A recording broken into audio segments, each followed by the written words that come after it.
Hello everyone, welcome back to my channel Navita tutorials. कैसे हैं आप सब? फ्रेंड्स, आज की वीडियो में मैं आपके साथ शेयर करने जा रही हूँ यूकेजी सिलेबस इंग्लिश में यूकेजी के बच्चों को कौन कौन से टॉपिक पढ़ाए जाते हैं, वो सारे टॉपिक्स मैं आपको स्टेप बाय स्टेप बताने वाली हूँ। चलिए वीडियो को स्टार्ट करते हैं। सबसे पहले यूकेजी के बच्चों को लेटर्स की प्रैक्टिस करा दी जाती है, जो कि वो प्रीवियस यानी कि एलकेजी में वो पहले से उसको सीख चुके होते हैं, upper case and lower case.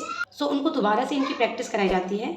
उसके बाद आता है फोनिक्स। जब बच्चा लेटर ए टू जेड अच्छे से सीख जाता है, उसके बाद बच्चे को इन्हीं लेटर्स के साउंड हमें बताने होते हैं कि किस लेटर को हम किस साउंड से पढ़ते हैं। लाइक ए है तो ए को हम किस साउंड से पढ़ते हैं, बी है तो बी को हमें किस साउंड से पढ़ना है।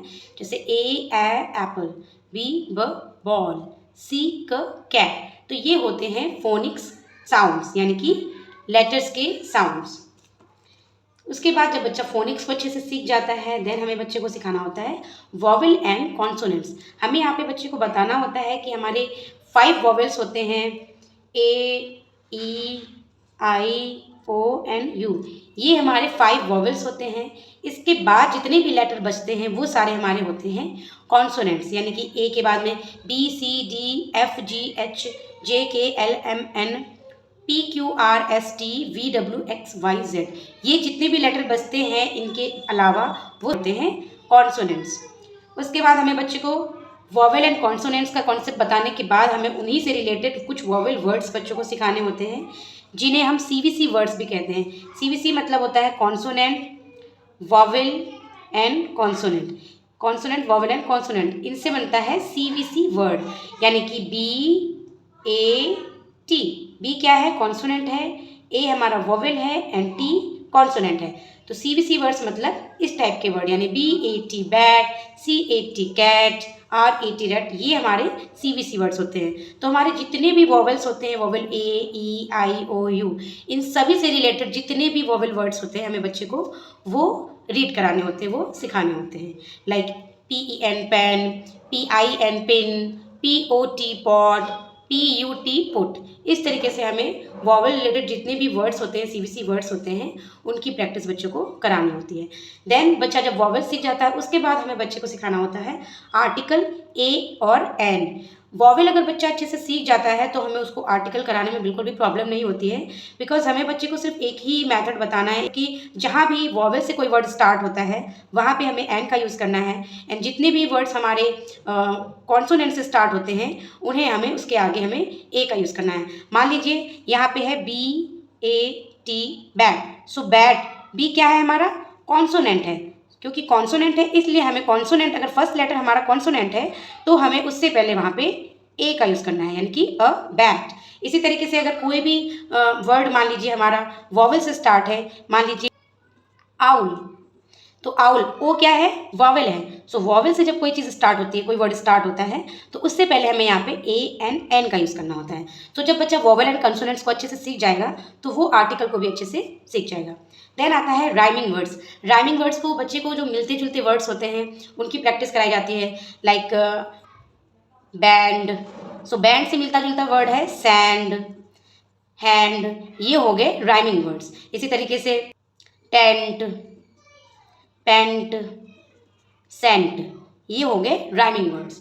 राइमिंग वर्ड्स भी आप बच्चे को वॉवेल से रिलेटेड करवा सकते हैं, vowel A E I O you. इन सभी की प्रैक्टिस आप जितना ज़्यादा बच्चों को करा देंगी, बच्चों को वो कॉन्सेप्ट उतना ही ज़्यादा क्लियर हो जाता है। राइमिंग वर्ड्स के बाद आता है use of this that.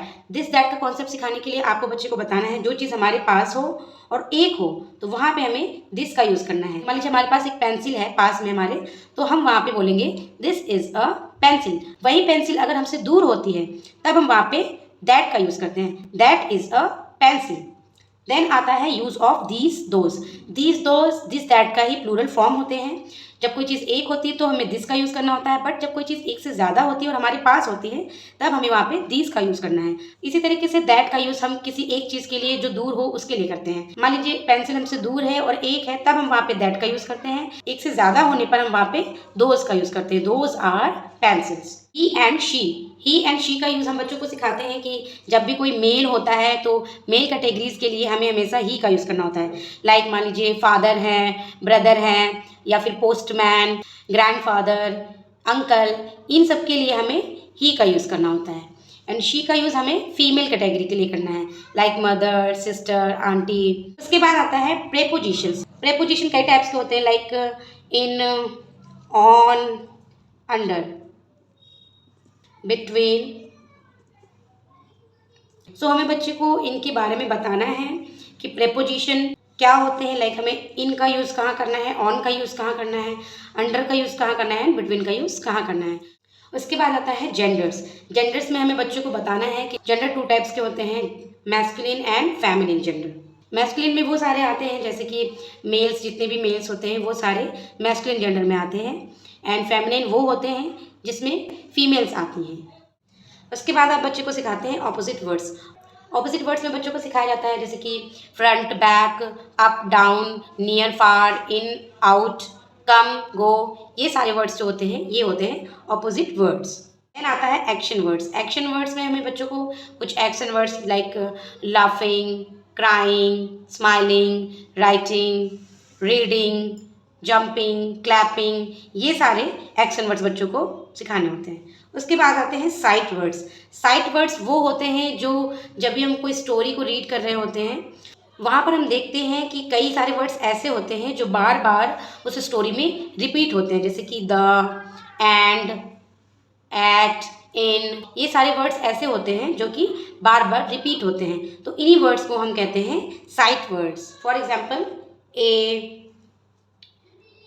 was, big, his, in, on, off, the, off। ये सारे वर्ड्स ऐसे होते हैं जो बार बार स्टोरी में रिपीट होते हैं, सो इन्हीं वर्ड्स को साइड वर्ड्स बोला जाता है। उसके बाद आता है 2, 3, 4, 5 लेटर वर्ड्स। 2, 3, 4, 5 लेटर वर्ड्स आप एक स्टोरी की बुक जब वहाँ पे रीड करते हैं तो उसमें आपको सारे वर्ड्स मिल जाते हैं, 1 वर्ड, 2 वर्ड, 3 वर्ड, 4 वर्ड। तो बच्चों को मोरल से रिलेटेड जो स्टोरीज होती हैं उनको ज़रूर एक बार रीड करने के लिए देना चाहिए, ताकि इससे बच्चे का क्या होता है, वोकैबुलरी भी इम्प्रूव होती है, साथ ही साथ उसकी जो लर्निंग स्किल्स होती हैं वो भी इम्प्रूव होती है। सो फ्रेंड्स, ये थी आज की video. So I hope video आपके लिए हेल्पफुल रही होगी। वीडियो हेल्पफुल लगी हो तो वीडियो को लाइक ज़रूर करना। वीडियो से रिलेटेड कोई भी क्वेश्चन हो तो आप मुझे कमेंट सेक्शन में जाके पूछ सकते हैं। साथ ही मेरे चैनल पर नए हैं तो चैनल को सब्सक्राइब करके जाइएगा, बेल आइकन को भी प्रेस कर दीजिएगा, जिससे कि मेरे आने वाले सभी लेटेस्ट वीडियो की नोटिफिकेशन आपको मिलती रहे। Thanks for watching.